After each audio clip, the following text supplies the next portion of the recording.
Kaaren, I had the pleasure of hanging out with her last night. She's really, really, really cool and really smart. She has a PhD from Stanford in experimental psychology, and which is why she's done such probably a good job at Intuit, convincing them why design is really important and really neat. So she's going to tell you how to hack execs. Give it up for Kaaren.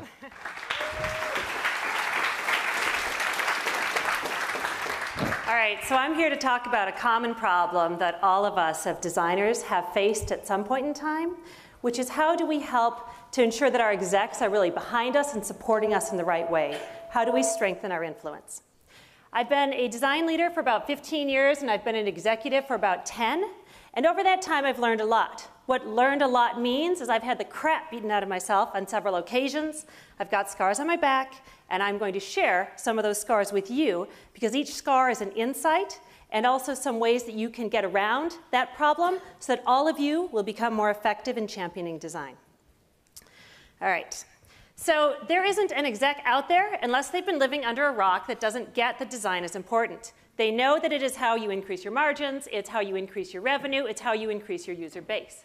But the problem is, because many of these executives are not designers or are not researchers by training, they really don't get design. But they're not going to tell you this because it's embarrassing to admit. So one of the most important jobs that you have is to help these executives to really understand design deep in their souls. So let me tell you a story about how we tried that. Many years ago, there was a very bold designer, very courageous. And he and I were invited to meet with our CEO. We were very excited about this. It was our opportunity to share with him the importance of design, to help get his buy-in for really putting some resources into this and really turning the company that we were at around. So we thought that not only would we bring him some data and some information, but we also wanted him to understand design better. So we looked at some wonderfully designed objects that we could bring with us.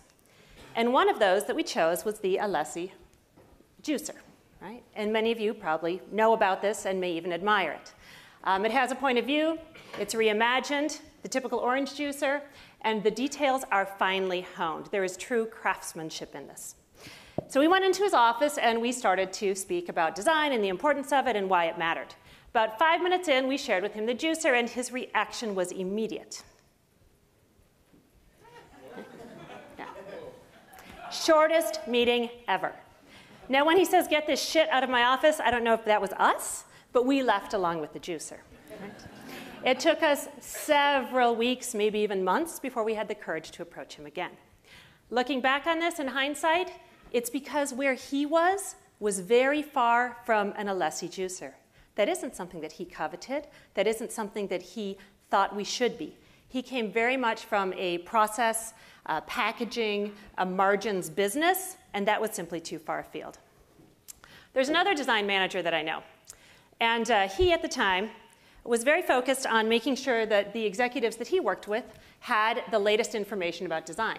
He would sometimes send them blogs or articles, but most often he would really carefully look through various design books to find those that would really be the right ones for the product management leader, the engineering leader, or the general manager to read at the time.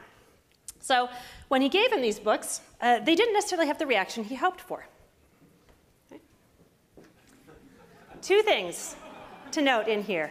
One, his nickname was Eeyore. That's a bad sign. Okay. One of the things that executives look for are you actually bringing energy into the room, or are you sucking it out? Okay. This guy was sucking the energy out, hence the name Eeyore. He didn't last long. The other point here is he brought them another fucking book, right? Is a book a gift? No, only if you like the subject and it's something you care about. Otherwise, it's a burden. Something you need to do because someone's going to ask you about it. All right, so how do you explain design? Problem with design is like water, right? Try to describe water. You can't. So at Intuit, what has started to work for us is really having our executives dive right in. Right? They've got to feel it. So we do this in a couple of ways. Rather than bring to them an experience that we find lovely, like the Alessi juicer, we have them share. What is an experience that delighted you? Humans are natural storytellers. Everybody has an experience that has made them feel good, And they like to hear what other people enjoy. As they're telling their story, they're starting to feel the goodness that comes from great design, and others are hearing it from them. We also have them experience bad experiences, not this bad, right? Slightly less bad, because we want them to experience the highs as well as the lows.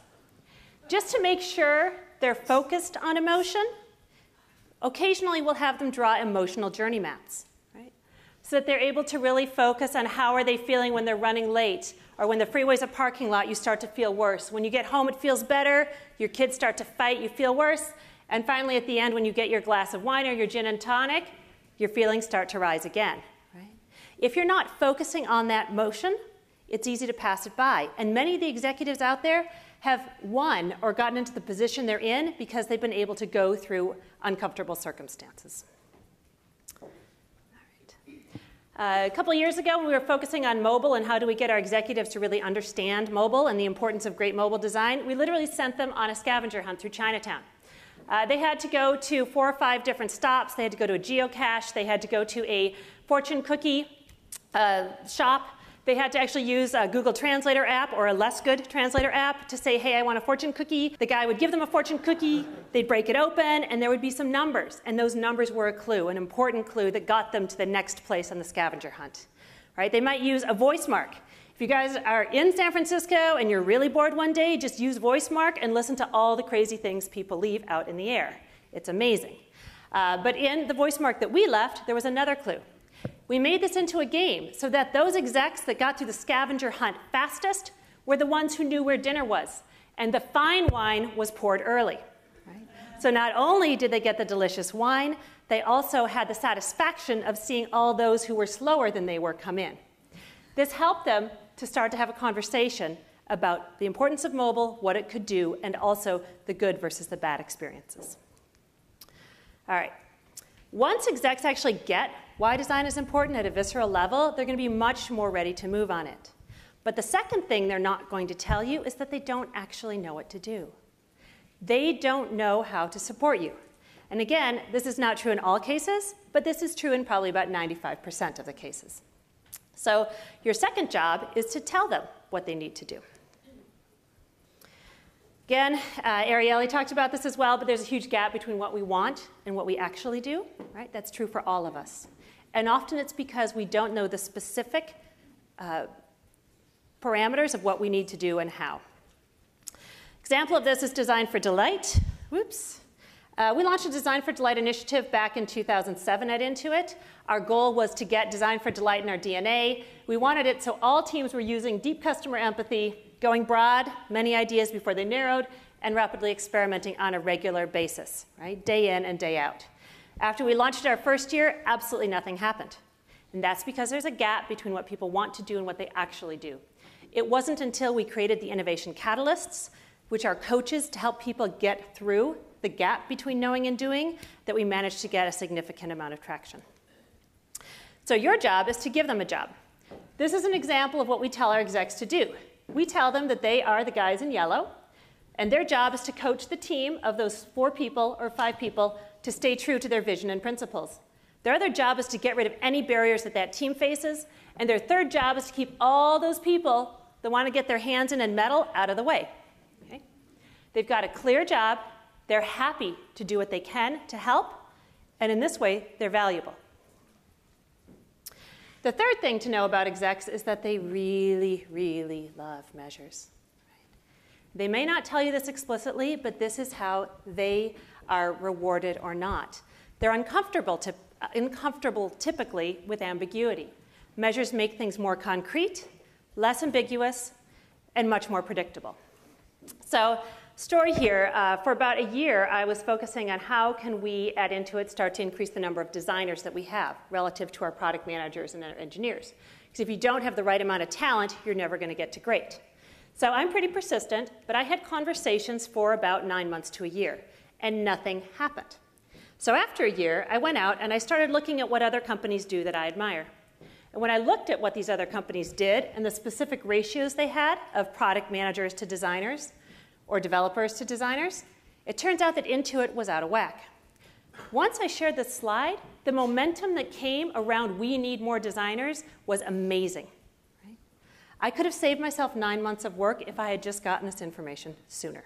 Because this is something concrete they could put their hands on, and they would be able to look at and review every 6 months or so, and that's what we're doing. And we've increased our designers about 20% every 6 months as a result. Predictions. This is not a surprise, this pyramid of delight, that there needs to be a benefit you care about. It better be easy to use, as Jared said, but ease and benefit are not enough.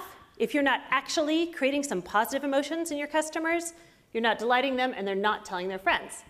That's great. We all know that. We didn't start to get the support and the traction until we had our behavioral economist run a series of rigorous experiments that found that these 3 factors are independent, and together they account for 75% of the variance in Net Promoter, right? Which is a really fancy way of saying that these 3 factors matter, right?